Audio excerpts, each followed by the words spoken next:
name's Connor. I teach the basslines at Eden Prairie and Minnesota Brass Indoor. I'm going to be making a series of videos here just talking about super basic level, about how to approach the drum, and then we'll move into more complicated things, complicated splits, how to break that stuff down, how we should think about that.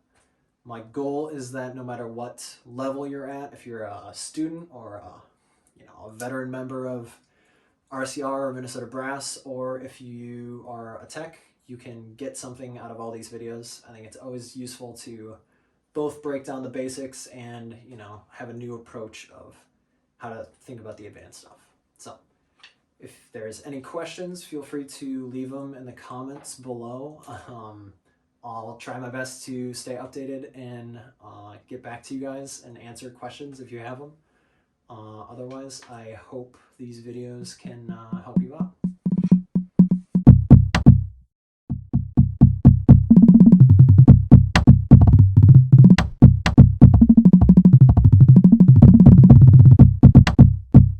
Cool. So first up, let's talk about how to approach playing the bass drum, right? It's a vertical surface, very different from our friends in the snare and quad or tom worlds. And so that's going to change a couple things about what we're doing. So if you have a stick or mallet or whatever implement you have on hand, you can follow along here. As opposed to a normal drumstick, the first thing that I want to talk about is we're going to grip the mallet a little bit further back than you're probably used to on a drumstick. So you're going to have as much of your hand contacting the wood of the mallet as possible, but not much else sticking out. You can see if we show it from this angle, you can't really see the butt end of my mallet. If you have smaller hands, you can choke up for sure to if you're having a hard time controlling the mallet as you're playing, but for most people, it's going to be at the very end. So your grip is going to be very similar to just a regular match grip. So your back three fingers are going to be wrapped around the mallet at all times. There's no scenario where you should be letting your fingers fly off the mallet.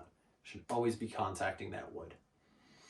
Your fulcrum is going to be in between your index finger and your thumb here.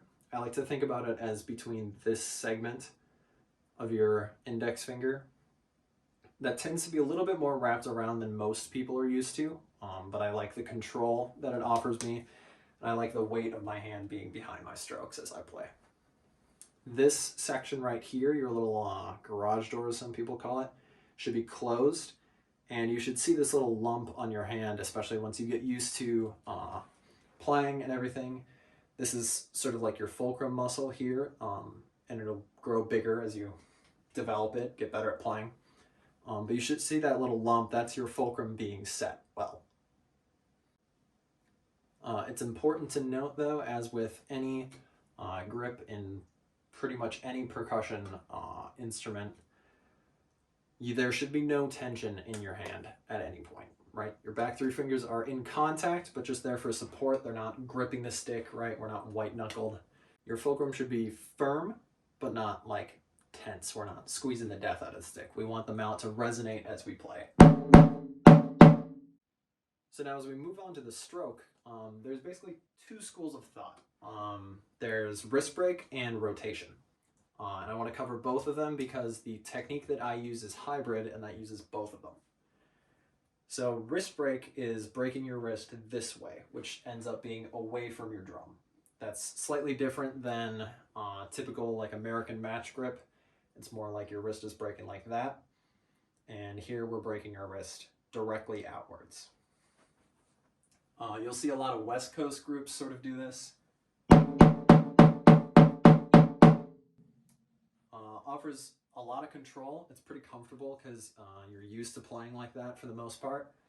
I just think it feels a little weird, and you tend not to get as full of a stroke, and it's a bit harder to clean that kind of look, from my opinion. So then rotation is sort of the harder one to grasp, I think, for newcomers to the bass world. But it's rotating your thumb around the axis of your forearm to your elbow. So we're making that kind of motion right there. And then by association, your mallet follows the same path as your thumb as you rotate A lot of East Coast groups do this.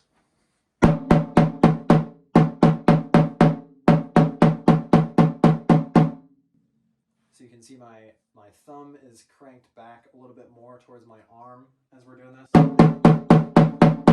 I think this stroke offers a lot of power, but it's a lot harder to learn how to control it just because it's such a new motion to most people when they first pick up the bass drum. So then we can move on to the technique that I use, which is hybrid. And it's a technique that I think most groups are moving towards nowadays.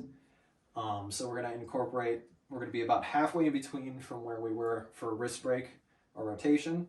Our forearm is going to be parallel to the ground. Our wrist or our thumb is going to be about 45 degrees off of our forearm, and then our mallet is going to follow that angle naturally. And then as we play, say, a fortissimo stroke, we're going to have a little bit of wrist break, a little bit of rotation, and then a little bit of arm, as you do with each stroke, just to incorporate a little bit more power.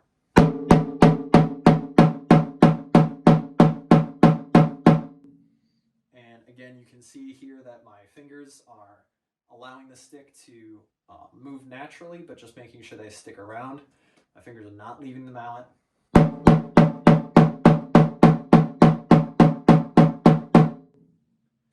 that's how you approach playing a vertical surface like the bass drum.